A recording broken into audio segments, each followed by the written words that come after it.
lecture about time measurement. First, you have some time to look at questions 31 to 40.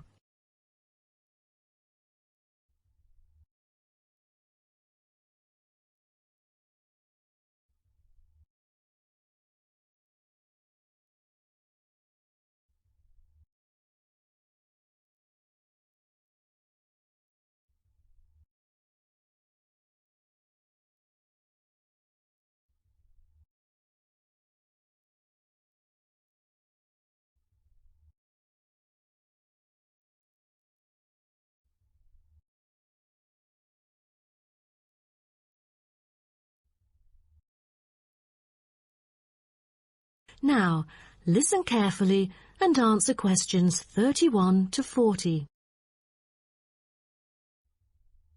Good morning, everyone. Today, I'm going to talk about the research project I've been involved in on time measurement.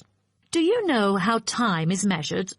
Consider how we measure length and how, with time, we encounter a difficulty. Before we could grasp it, it would slip through our fingers. In fact, as we can see, we are forced to have the resource to measure something else, the movement of something in space or a set of movements in space. All the methods that have been employed so far really measure time by a motion in space. The measurement of time is no easy matter, a scientific unit only arrived at after much thought and reflection.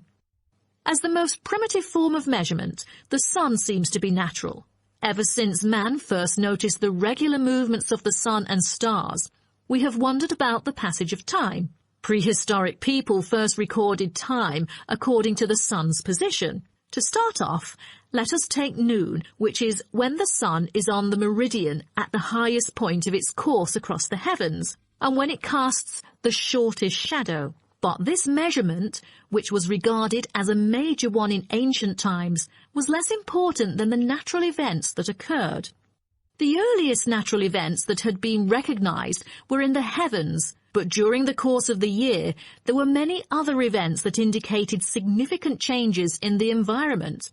Seasonal winds and rains, the flooding of rivers, the flowering of trees and plants, and the breeding cycles or migration of animals all led to natural divisions of the year, and the further observation and local customs led to the recognition of the seasons.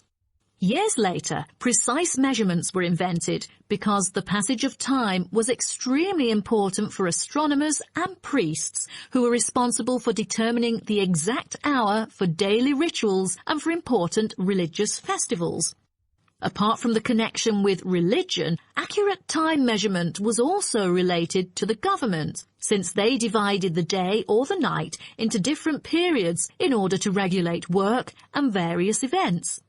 For thousands of years, devices had been used to measure and keep track of time. The current sexagesimal system of time measurement dates back to approximately 2000 BCE from the Sumerians. It was found that the earliest ancient timekeepers were mainly invented and used in Mesopotamia, where the water clock was introduced from, as well as in North Africa, especially in the area of ancient Egypt.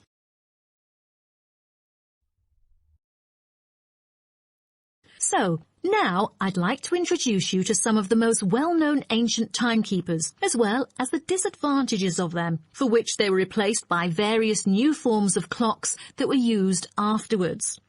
A sundial is a device that tells the time of day by the apparent positioning of the sun in the sky. In the narrowest sense of the word, it consists of a flat plate and a gnomon which casts a shadow onto the dial. As the sun appears to move across the sky, the shadow aligns with different hour lines which are marked on the dial to indicate the time of day.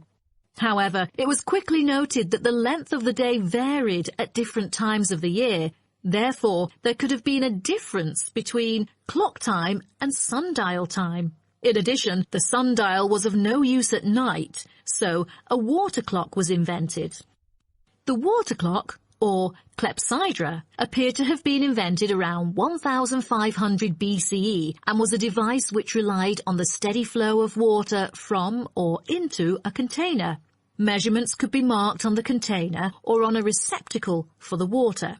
It was reliable, but the water flow still depended on the variation of pressure and temperature from the top of water in the container. As the technology of glass blowing developed, from some time in the 14th century, it became possible to make sand glasses. Originally, they were used as a measurement for periods of time like lamps or candles. But as clocks became more accurate, they were calibrated to measure specific periods of time. The drawback, however, as you can imagine, was the limited length of time they could measure. The last timekeeper to be introduced is the fire candle clock. Candle clocks took advantage of a simple concept, the slow and consistent nature of a burning wax candle. By utilizing this process, our ancestors were able to keep steady track of the time. The clocks were created by engraving the length of the candle with evenly spaced markings. Each marking represented a single unit of time, and as the wax burned down, each hour would disappear. However, the drafts and the variable quality of the wax mainly influenced the time of burning. Like oil lamps, candles were used to mark the passage of time from one event to another rather than tell the time of day. That is the end of section 4. You now have half a minute to check your answers.